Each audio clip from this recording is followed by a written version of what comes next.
मनमाड कृषी उत्पन्न बाजार समितीच्या सभापतीपदी भाजपचे गणेश धात्रक यांची आज बिनविरोध निवड झाली.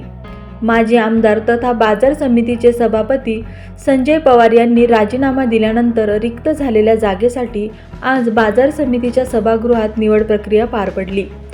निवड प्रक्रियेच्या विशेष सभेमध्ये गणेश धात्रक यांचा एकमेव नामनिर्देशन अर्ज दाखल झाल्याने त्यांचा बिनविरोध निवडीचा मार्ग मोकळा झाला. या विशेष निवड सभेमध्ये गणेश धात्रक यांच्या समवेत 11 सदस्य उपस्थित होते, तर विरोधी गटाचे 6 सदस्य गैरहजर होते. या निवडी प्रसंगी मनमाडमध्ये मोठा पोलीस बंदोबस्त लावण्यात आला होता. या निवडीनंतर समर्थकांनी फटाके फोडत ढोल ताशांच्या गजरात जल्लोष साजरा केला.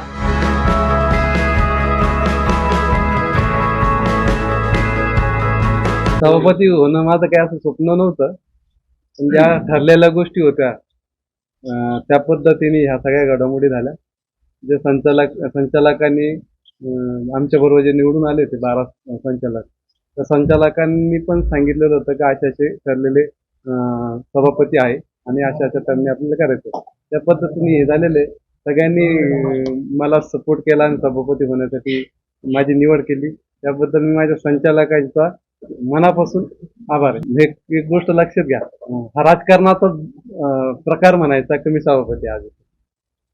तुमच्या वडिलांनी स्थापन केलेल्या बाजार समिती धात्रक परिवारातून पहिल्यांदाच म्हणजे जवळपास 3 दशकानंतर पहिल्यांदाच तुमच्या रूपाने संचालक आणि सभापती होते. मला आनंद वाटतो. माझ्या वडिलांनी ही मार्केट कमिटी स्थापन केली. माझा हा पिंड पण नव्हतं. मी मनमाड नगरपालिका किंवा विधानसभेच्या कार्यक्षेत्रात काम करत होतो, पण जे संजयजी पवार असतील, दीपकजी गोगड असतील, ह्या लोकांच्या आग्रह खातर आणि माझे जे संचालक आहे त्यांनी सांगितलं की यावेळेस आपल्याला इलेक्शन मी लढायलाच पाहिजे. त्या खातर मी लढलो आणि त्यांनीच मला सभापती म्हणजे त्यांच्याच रूपाने मी आज सभापती झालो. तरी गावाने मला नेतृत्व करायची संधी दिली. माझ्या तालुक्यातले जेवढे पण सोसायटीचे डायरेक्टर असतील, ग्रामपंचायतीचे डायरेक्टर असतील, सरपंच असतील, त्या सगळ्यांनी आमच्या पॅनलला भरभरून मतं देऊन आमचा पॅनल निवडून आणला होता आणि त्यामुळे आम्हाला या दिवस बघायला मिळतं. मी त्यांचे पण खूप मनापासून आभार मानतो.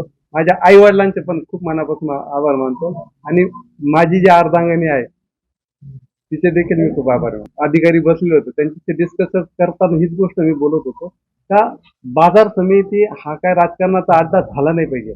कुठला पण सभापती असेल किंवा कुठला पण संचालक असेल याला वाटतं का ह्या बाजार समितीत आपण काम केलं पाहिजे. आपण बघाल तर प्रत्येक दीपक गोगड असतील किंवा संजीव पवार असतील, यांनी त्यांच्या काळामध्ये जे जे प्रस्ताव बाजार समितीच्या हिताचे जे आहे ते प्रस्ताव त्यांनी GDR-कडे किंवा त्या विभागाकडे सादर केले. आज त्याला मंजुरी कामी आली हीच मला शोकांतिका वाटतं. राजकारण हा अड्डा नाही झाला पाहिजे. माझं मत विकासाच्या आड तरी हे झालं नाही पाहिजे. आणि ते सध्या मी एवढं सांगेन तर जे विकासाचं आडचं जे राजकारण चाललंय ते मी मोडीत काढल आणि या मार्केट कमिटीमध्ये 100% विकास करून टाकेल. शेतकऱ्यांना काय आश्वासन होतं? शेतकऱ्यांना मी एक सांगतो, शेतकऱ्यांना जे लागतं आज तुम्ही बघा का इथे जे प्रस्ताव जे केलेले ते मला पण माहिती आहे. मी कारण त्या बॉडीमध्ये काम करायचो, मी डायरेक्टर म्हणून काम करायचो. म्हणजे त्यांना पहिला पाण्याची सुविधा देखील नव्हती. ती सुविधा देखील मी स्वतःच्या खिशातून मी करून पाणी देतो. पण आज बघा का व्यापाराच्या दृष्टिकोनातून जर बघितलं तर इथं शेडची व्यवस्था पाहिजे. पावसाळ्यामध्ये शेतकरी ज्यावेळेस येतो व्यापाऱ्यांना पण अडचण निलाव होत नाही म्हणून ते शेड पाहिजे. आज बऱ्याचशा अडचणी ज्या आहे ज्या अडचणी ह्याच्यासाठी आहे त्या आपण 100% सोडवायचा प्रयत्न करू. शेतकरी भवन झालं पाहिजे.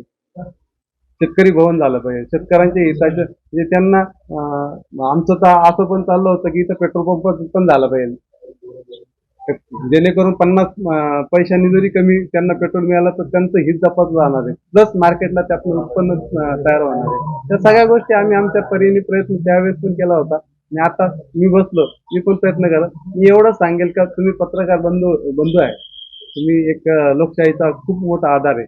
जसं आज बघा का लोकशाहीचा जो स्तंभ आहे तो जो एखाद्या सिस्टीम मागे उभा राहतो ते होतं. माझी एवढीच विनंती राहणार आहे आपल्या माध्यमातून किंवा आपल्याला देखील का ज्या विकासाच्या गोष्टी आम्ही ठेवणार आहे ते तुम्हाला आम्ही मांडणार आहे. त्या गोष्टीला जे अडचण देणार ते पण तुम्ही मांडा एवढीच विनंती मी तुमच्याकडनं करतो.